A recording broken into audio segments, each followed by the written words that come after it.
Hey everyone, and welcome back to Promoting a Culture of Peace and Nonviolence. My name is Stefan. And I'm Dani. Thanks for tuning in.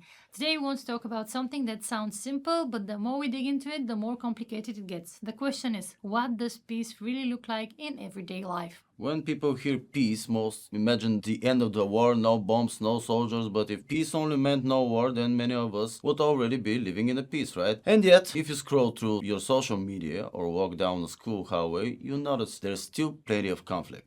Exactly. Peace isn't just the absence of war. It's about relationships, how we treat one another, how we solve problems without violence. It's about whether schools are safe spaces, whether people feel included, whether communities are fair. And honestly, it's not always clear how to make that happen. Like during the summer camp in Varna, we had this European integrations class. Do you remember how inspiring the teacher was? They introduced us to Article 2 on the Treaty of the European Union about dignity, equality, and minority rights. It sounded amazing. It did, but then reality hit. That same week, some students talked about facing discrimination or stereotypes in their schools. Suddenly, it wasn't just about memorizing treaty articles for a test, it was about asking, are we living these values or are they just words on paper? And I think that's where young people like us come in, because if peace is only left to politicians and institutions, it might stay abstract. But when we try to apply it at school, online, with our friends, that's when peace becomes visible. Yeah, but applying it is tricky. For example, in our school, we have had anti bullying workshops.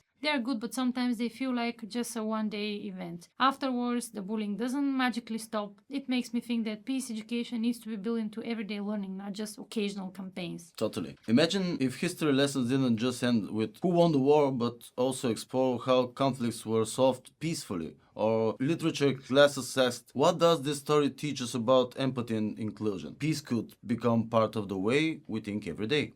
And outside the classroom too. Remember the Erasmus Plus Youth Exchange in Varna last year? Students came from Montenegro, Italy, and Slovenia. They weren't just sitting through lectures, they were acting out social issues in theater workshops, learning non-violent communication, and debating about hate speech. Yeah, I read that many participants said it completely changed their perspective. They didn't just learn about diversity, they actually experienced it. Some of them even said they made lifelong friends. That's what peace looks like in action, breaking stereotypes by working and living together. But let's be critical for a second. Those programs are incredible, but how many students even know about them? In smaller towns, a lot of young people don't even get the chance to apply. So, if we want real inclusion, access needs to be expanded. Otherwise, peace projects risk reaching only the already motivated, not the wider community. And the same goes to the NGOs. Some do amazing work, but others stop at symbolic gestures, like taking a group photo on a peace day. That doesn't change much. What we need are long-term projects where youth are part of the decision-making, not just decoration.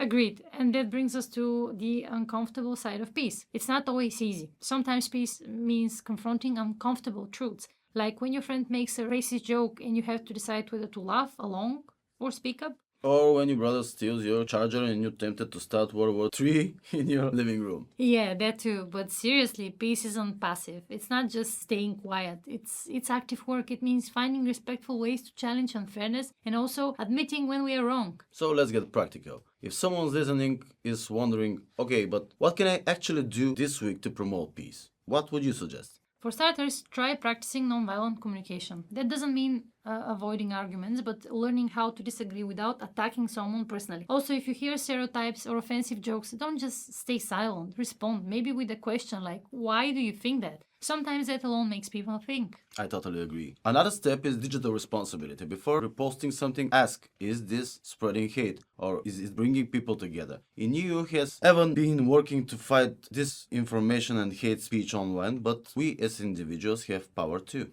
And then there is school life. Stand up when you see bullying or exclusion, or if you feel brave, suggest creating a peer mediation group where students help resolve conflicts together. And don't forget community involvement. Volunteering with local NGOs, joining Erasmus Plus projects, or even starting small initiatives like a campaign against hate speech can make a big impact.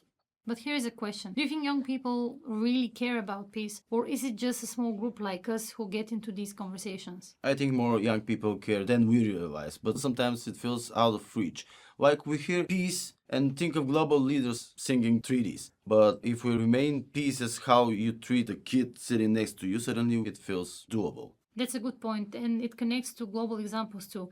Did you hear about Merly Sanchez from Colombia? She was only 12 when she started the children's movement for peace during the civil conflict there. It grew into a movement of over 100,000 kids, showing that even young people can push for big change. That's so inspiring. And it proves something. We don't have to wait for to be adults or politicians to make an impact. Sometimes young voices are exactly what moves things forward. Absolutely. But let's also be honest, it's not all success stories. Building peace faces real challenges. Misunderstandings between cultures, lack of funding for youth programs, political divisions, they all make it harder. That's why consistency matters. One-time events aren't enough. We need ongoing commitment. Consistency matters, of course.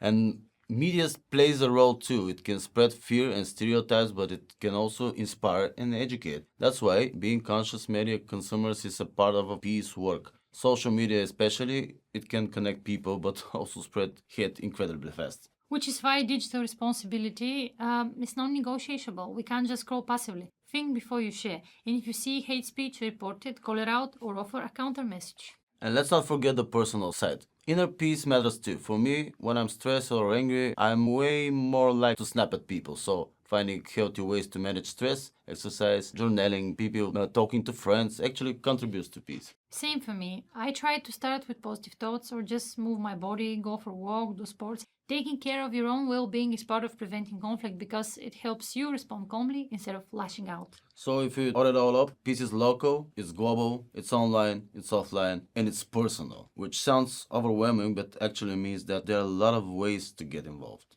Exactly, and maybe that's the hopeful part. Peace isn't one huge unreachable goal. It's built through small choices every day. So here's our challenge for you, the listener. This week, do one thing, just one, that reduces conflict or spreads understanding.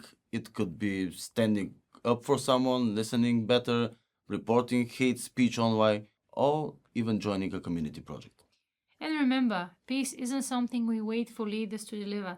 It's something we create step by step in how we live.